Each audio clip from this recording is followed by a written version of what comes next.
What is up, YouTube? KM888 here, and today I'm here again with a video of how to side versus. Now, the decks I'm going to side today against are mostly Mystic Mine, but in general, the decks that are playing Mystic Mine. And yes, Sky Striker is one of those decks, so I'm definitely going to include that one in this video. Maybe even other decks in general, like some Floodgate decks, decks like Subterror, because sometimes they do play one just to go into it, you'll never know. The Evil Eye matchup, stuff like that. I'm going to go over that in this video. Now, the first thing that you need to know, obviously, against any Mystic Mine deck, it doesn't really matter which one it is even. Most of them will use Metaverse to go into Mystic Mine. So actually countering it requires the triple Denko Sekka.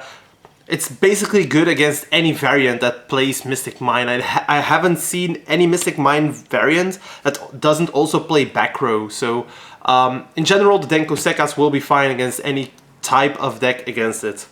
And the final thing, I haven't revealed this as of yet, but I'm going to upload my deck profile, I think tomorrow maybe, because I just want to have it online already. Is one of this, the one-time Pendulum graph.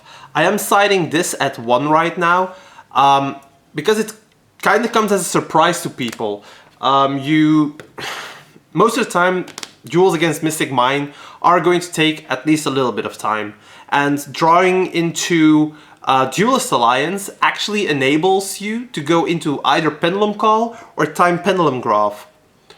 This means you always have your out with Duelist Alliance if they don't ash it. So that's actually a nice thing to have. Dragon Pit is a great option against Mystic Mine, as is the Time Pendulum Graph. And I can't even begin to tell you guys how many times this in real life, like just testing among friends or on Dueling Book, searching it, setting it, just win from there.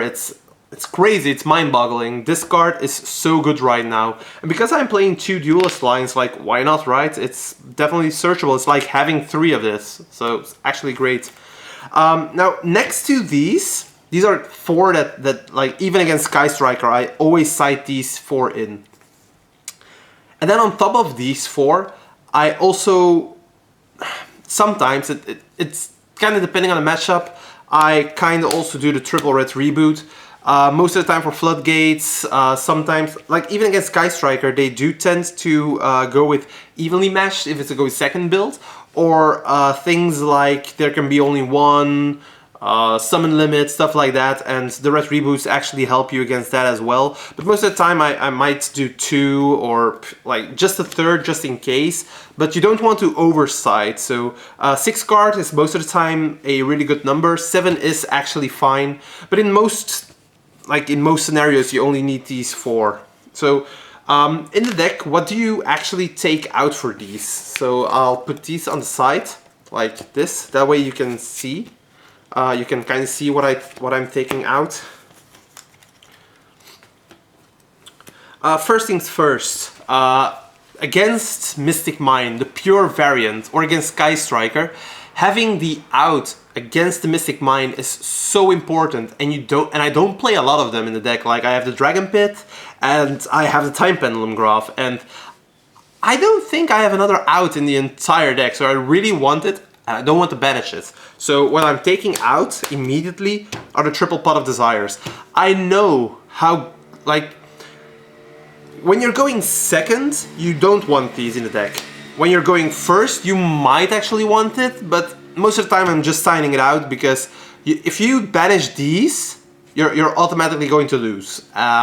There's no question about it.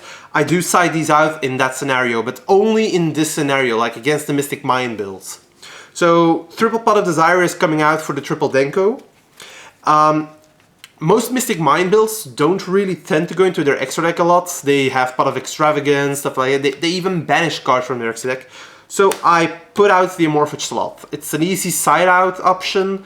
You don't really have to worry about it. You want to keep as many Magicians in the deck as possible for your Time Pendulum Graph to be resolving. So you don't want to side those out.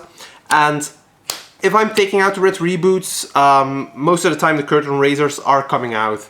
If you tend to notice like, oh, it is a Mystic Mine build, but it goes into the extra deck a lot. Like, that's definitely possible. Just look at Sky Striker. You could actually keep in the Morphage Sloth, just keep it in deck, and you can side out Upstart Goblin as well. It's another option. You can side out, it's an easy side out, but against Mystic Mine, I tend to keep it in just because of the fact that, well, you want to see your Denko, you want to see the Time Pendulum Graph. It's easy to have it, and it's still another spell card for the whatchamacallit, the Servant of Endymion.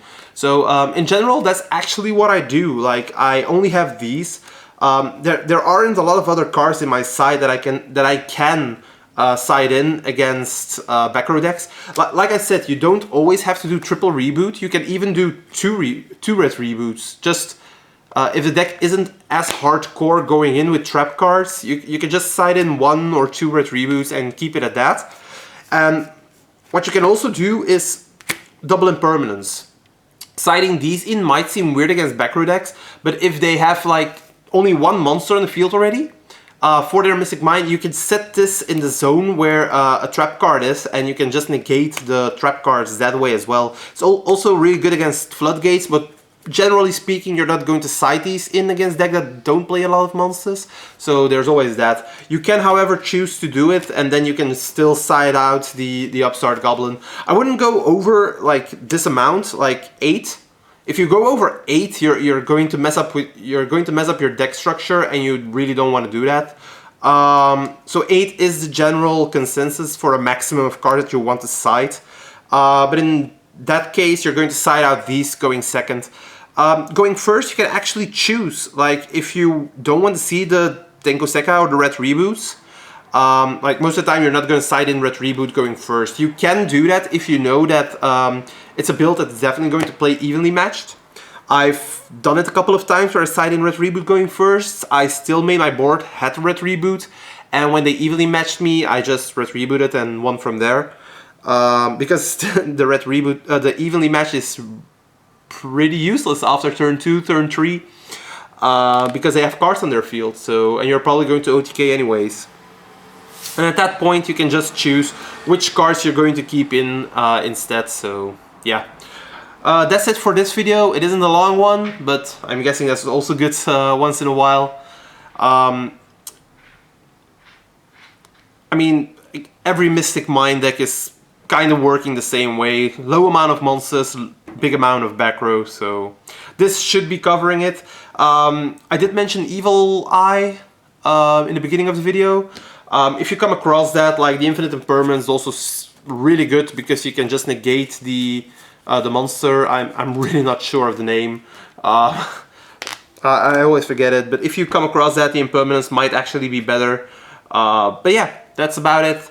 I hope you guys liked the video. Definitely check out my channel. Tomorrow I'm uploading my deck profile, so stay tuned for that. And I'll see you guys then. Ciao!